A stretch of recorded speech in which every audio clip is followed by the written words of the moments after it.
aí, se a ideia de ter milhares de jogos clássicos direto na TV parece um sonho, pode chegar mais. Hoje, a gente vai desvendar de vez esse universo confuso dos Game Sticks retrô e descobrir qual deles realmente vale o investimento.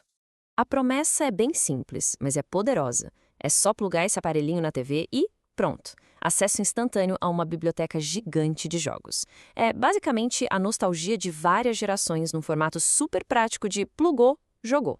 E que sonho, hein? A gente está falando de tudo, desde os clássicos de 8 e 16 bits que marcaram época, como Super Nintendo e Mega Drive, até a revolução 3D do PlayStation 1, do Nintendo 64, e até mesmo portáteis incríveis como o PSP. A ideia é ter tudo isso num lugar só. Só que é aqui que o sonho começa a virar um pesadelo.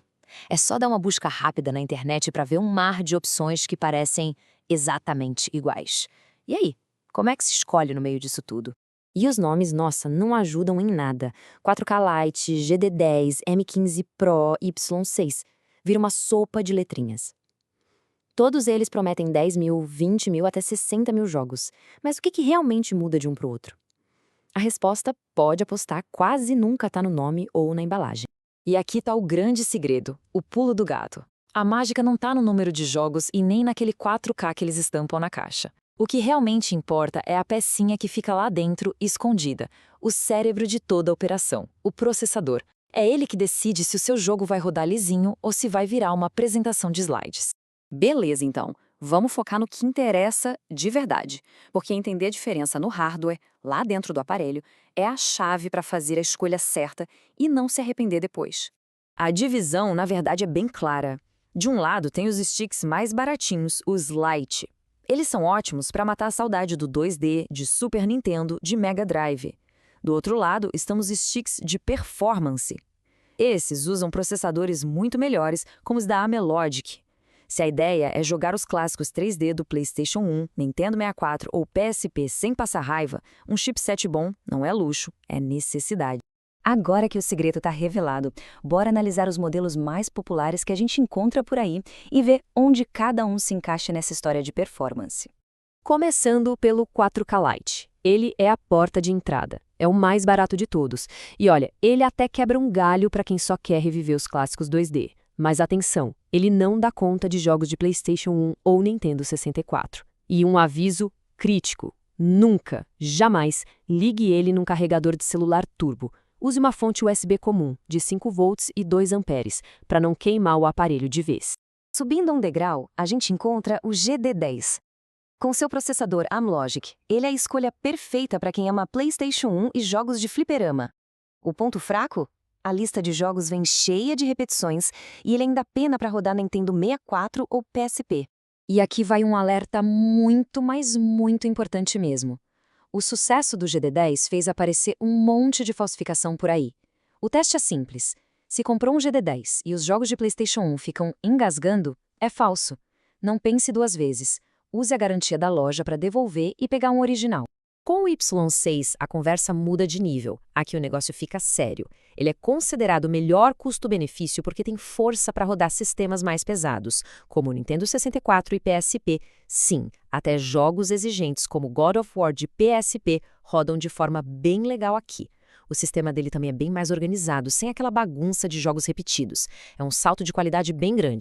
E para quem busca o melhor do melhor sem se preocupar com o preço, existe o Y7. A qualidade de construção já é outra, ele esquenta menos, os controles são recarregáveis, tipos do PlayStation 3, e o desempenho mais forte de todos para PSP, Dreamcast e até para o complicadíssimo Sega Saturn. É a experiência mais completa, mas, claro, o preço também é o mais salgado. Por muito tempo, a emulação de PlayStation 2 parecia algo impossível para um aparelhinho desse tamanho. Mas aí, um novo competidor, o M88, apareceu com essa promessa super ambiciosa. Será que finalmente chegamos no santo graal da emulação em sticks? A realidade do M88 é uma história com dois lados bem diferentes. Para rodar PSP, ele é um monstro. É o melhor que existe. Rodando God of War a 30 quadros por segundo cravados, o que é impressionante, mas quando o assunto é PlayStation 2, a história muda.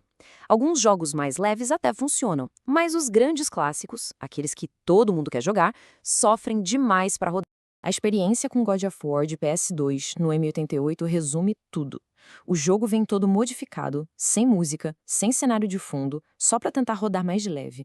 E mesmo assim a performance é horrível, é injogável. A promessa do PlayStation 2 por enquanto ficou só na promessa. Ufa, muita informação. Vamos resumir tudo bem rápido. O 4K Lite é para nostalgia 2D baratinha. O GD10 é o rei do PlayStation 1. O Y6 é o campeão do custo-benefício, equilibrando preço e poder. E o Y7 é para quem quer a experiência mais top sem olhar o preço. Com tudo isso em mente, vamos para o veredito final. Qual é o stick ideal para cada tipo de pessoa, para cada tipo de nostalgia? Então, o resumo da ópera é este. Se o foco é só Super Nintendo e Mega Drive, o 4K Lite já resolve. Se a paixão da vida é o PlayStation 1, o GD10 é a máquina certa. Agora, para uma experiência mais completa, incluindo Nintendo 64 e PSP, o Y6 é o campeão disparado no custo-benefício. E para quem não aceita nada menos que o melhor, aí o caminho é o Y7. E antes de fechar, umas dicas de ouro. São coisas essenciais para garantir que depois da compra, a experiência seja a melhor possível. Anota aí, use a fonte de energia certa, pelo amor de Deus. Sempre use aquele cabinho extensor HDMI que vem na caixa, isso evita que o aparelho superaqueça e que o sinal do controle falhe. Ative o modo jogo na sua TV para a resposta dos comandos ficar mais rápida. E cuidado com a função de Save State, que salva o jogo a qualquer hora, evite usar durante as telas de loading para não dar problema. São dicas simples, mas que evitam uma dor de cabeça enorme. E agora talvez a dica mais importante de todas. Os cartões de memória que vêm nesses aparelhos são de baixa qualidade. Eles corrompem o tempo todo. Então, a primeira coisa a se fazer quando o stick chegar, antes mesmo de jogar, é fazer um backup completo do cartão SD no computador. Isso pode literalmente salvar todos os seus jogos e o sistema inteiro de um desastre. No final das contas, a pergunta que fica é: o que define o Game Stick perfeito? É um modelo mais potente? O trator que roda tudo? Ou é aquele mais simples, mais barato, que roda perfeitamente só aqueles poucos jogos que definiram uma época especial para cada um de nós? A resposta, assim como a nostalgia, é totalmente pessoal.